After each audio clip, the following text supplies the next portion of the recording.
This is Jamie Drummond for Good Food Revolution. I'm joined once again by the absolutely wonderful Jill Bucaro, who's joining us all the way from Atlanta. How are you today? You have survived the hurricane. Yes, we did. We're safe and calm here, so I'm all is good. Superb. This is the inaugural Good Food Revelations book club. And we are looking at, this book It's here. the same Yeah, book. the same book. Yeah.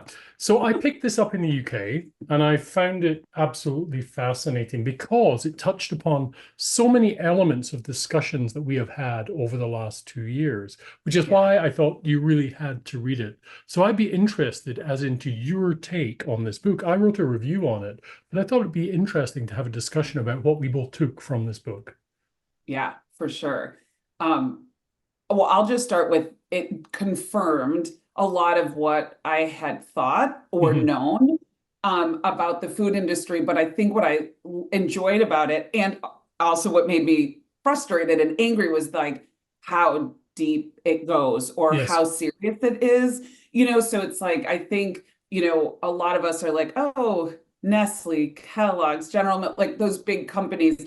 I think a lot of us, even if we're not in the health and wellness industry, we're like, oh, I don't know. They're just out to make money. They're making kind of, crappy food. It's nutrient deficient.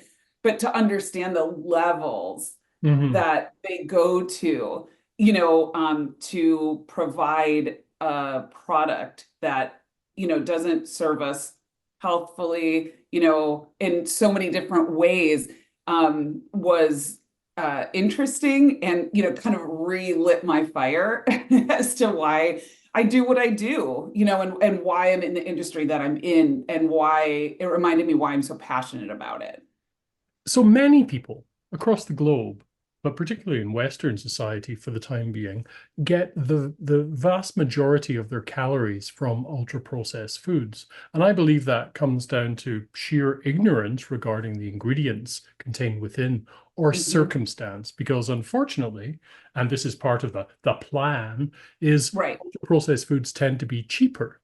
Right. Yeah. Which is funny. We should ask the question, like, why is it less expensive to grow a crop and put it through all of these processes? Yeah, yeah. And that's less expensive than the crop, right? Like selling wheat, corn, soy, whatever that is. I mean, why that's interesting and, doesn't really make any sense. So what they're adding to it, or the process of it, extending shelf life, there's a lot going on that would make it such that a processed food would be less expensive than the whole food, which is, so interesting. I know here in the United States, we subsidize a lot of the Yes. Yeah. crops that go into those ultra processed foods. So that's part of it. But isn't it interesting, that it costs less to go through all these processes than just to eat the whole food? I thought it was interesting how it's kind of like a race to the bottom with regards to how these multinationals try to get cheaper and cheaper ingredients Yeah.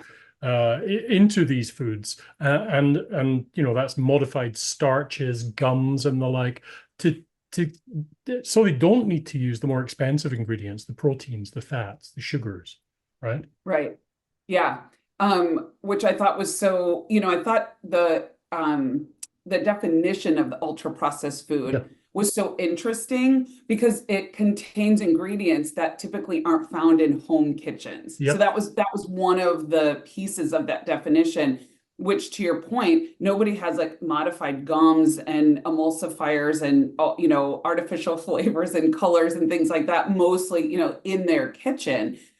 So what we're buying and, to use and to make food in our kitchen isn't anything like, what we're buying in the store in a package, that is processed. So I thought that was so interesting.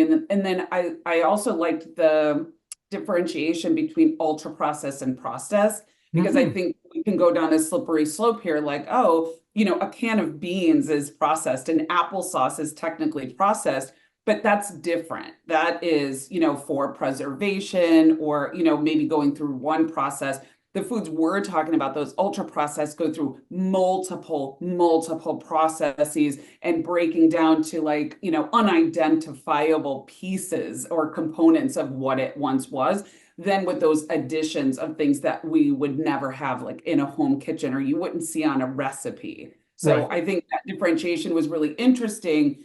So it does not mean that we have to avoid all, foods that have gone through a process, but these ultra processed foods are really the ones that are troublesome. Well, I mean, if you're taking it to the extremes, anything that we cook is somewhat Right, processed, right? right, right. Um, so question for you, since your exposure to this book, have you seen the media in the United States cover ultra processed foods a little bit more than they did before? Because right now I read UK media and Canadian media for the most part, and every week there's another story about ultra processed foods right now. Well, that's tough to say because a lot of the commercials and the media is funded by these big food companies. Right, right. So I think that the exposés or the news on them is going to be limited, at least in like, mainstream media. So Mhm, the, mhm. the nightly news and things like that, because it's going to be hard for them to, expose what's going on and then be, Sure. supported by that during a commercial. So actually, though, a bunch of health-related health and wellness experts were Yeah. in Capitol Hill this week talking about like the childhood obesity crisis and, ultra processed foods came into, the research, the blurred lines between like entities like the FDA and the things that they're supposed to regulate, like, Yes. big food and pharmaceuticals and et cetera, things like that. And I think that, when you were talking about lack of information before, like as a reason, like people, might choose ultra processed food, that is by design. I mean, that we don't have the information because if people knew, I think they wouldn't make those choices Yes. Yeah. if they could, if they had the luxury to choose differently, they might. And I just don't think that we are given the information. And then when we are given the information, who is it coming to us Of from? course. Is it coming from these studies that are funded by Coca-Cola, that are funded by, these cereal companies that, is that really the information that we should put our trust in? Well, when I turned you onto that book around a month ago, you did send me an article where it was some researcher was saying there's nothing wrong with ultra processed foods. They're good in this way and that. And then it was very, very opaque where she was getting her funding from, but there was a connection to big food, wasn't there? Mhm. Yeah. Yeah. Yeah. And I mean, they say there's no conflicts, and then there are. Yes. Yeah. Yeah. It might not be immediate, but it's either indirect or it's over a period of time or it's a past connection.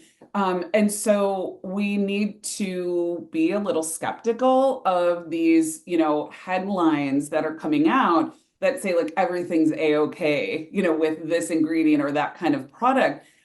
It's just, and nobody's going to, I don't want to say nobody, most of us aren't going to do the research. We don't have time. It's so overwhelming. I mean, this, Chris, who wrote the book, was overwhelmed and he spent, a full-time amount of time, Yes. Yep. doing this, right? And researching it. I'm in the health and wellness field. I find it overwhelming. So what is the average person going to think of this? They have to almost go with like either the title of a book or the book itself or an article. Who has time to read all those footnotes? And if you don't have a scientific background, how do you even know what to look for? Like, what is this funded by? What were the conclusions? And so it's, there's an intentional disconnect, and it's almost impossible to really get on top of all of these, pieces of information, which is why I would say almost regardless of which way you eat, I'm not going to, be a proponent of like plant-based or keto or paleo or Mhm. anything like that. But what I always recommend as much as possible is whole and unprocessed foods because you know what it is. There's no research. It's a bell pepper. Hopefully you buy organic, but even, not, it's like that is what it is. Where it's like when you look at ingredients labels, you just don't know. And some of those ingredients, as we learned in the book, don't even have to be it on the label Yes. Yeah. because it's just part of the processing. But we should know what's in our food.